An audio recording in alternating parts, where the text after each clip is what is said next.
তিলে তিলে গড়া স্বপ্ন কিভাবে বালুর নিচে চাপা পড়ল, অশ্রু সজল নয়নে সেই দৃশ্যই দেখছেন ষাটোর্ধ সুলেমান মিয়া। পথের ভিখারি বানাইছে, এই ছাড়া আর কোনো পথ নাই। বালু ফালার সময় আমার বালুর তলে থুইয়া লইব এমন পরিস্থিতি, তো আমি কই যাবো, দৌড়ে থানা পর্যন্ত যাই, থানাত গেলে আর কোনো ই করে না।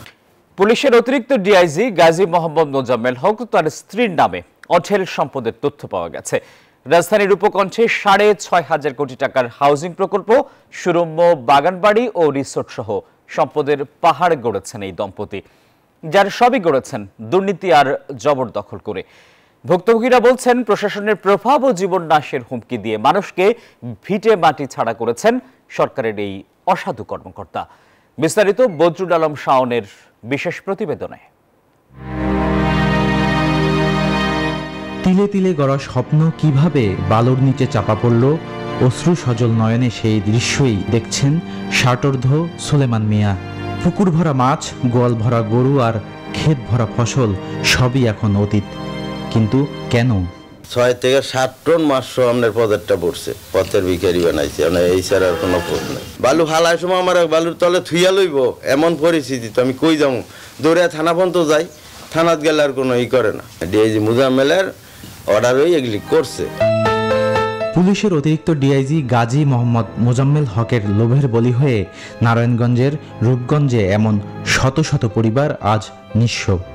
অভিযোগ আছে, জোর করে নামমাত্র মূল্য দিয়ে এসব অসহায় মানুষের ভূমি দখল করে গড়ে তুলেছেন আনন্দ পুলিশ হাউজিং।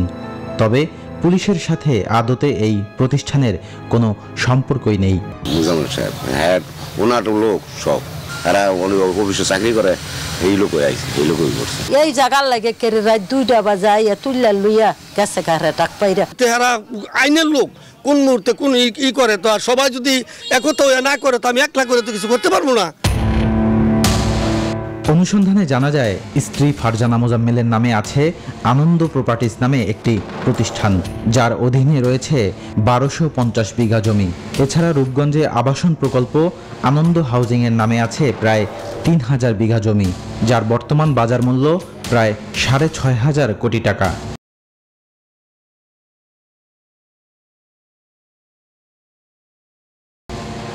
এই দুই প্রতিষ্ঠানের মালিকানাধীন অধিকাংশ জমির সাথে এর রেকর্ডের কোনো মিল নেই বলছেন খোদ স্থানীয় ভূমি কর্মকর্তা। ওদের নামে 400-500 বিঘা খারিজ, আনন্দ প্রপার্টি, আনন্দ হাউজিং দুটোর নামে খারিজ আছে। তা ওনাদের যে ক্রয়কৃত জমির মালিকানার সাথে রেকর্ডের খুব একটা মিল নেই। কেবল রূপগঞ্জেই নয়, দুর্নীতির মাধ্যমে পুলিশের এই কর্মকর্তা নিজ বাড়ি কুমিল্লার মেঘনা উপজেলার হরিপুর গ্রামে নদী দখল করে কয়েকশো বিঘা জমির উপর গড়েছেন দৃষ্টিনন্দন মেঘনা রিসোর্ট। এখানেই শেষ নয়, আছে সুনামগঞ্জের হাসাউড়ায় 100 বিঘা জমি, রাজধানীর বুকে ওষুধ কোম্পানি এবং আনুমানিক 60 বিঘা জমির উপর সুরম্য বাগানবাড়ি। আমাদের হলো মোট 8টা পুকুর, কিন্তু স্যারের বড় ভাইয়ের ওই 3টা। আচ্ছা আচ্ছা। আর স্যার হলো ডিআইজি, নাম শুনছেন মনে তো, গাজী মোজাম্মেল হক। ওনার জমি মনে করেন হলো কত, 150 বিঘার মতো। তবে একজন সামান্য সরকারি কর্মকর্তা এবং তার স্ত্রীর নামে এত সম্পদের উৎস এবং দখলদারির বিষয়ে জানতে চাইলে সবই অস্বীকার করেন মোজাম্মেল।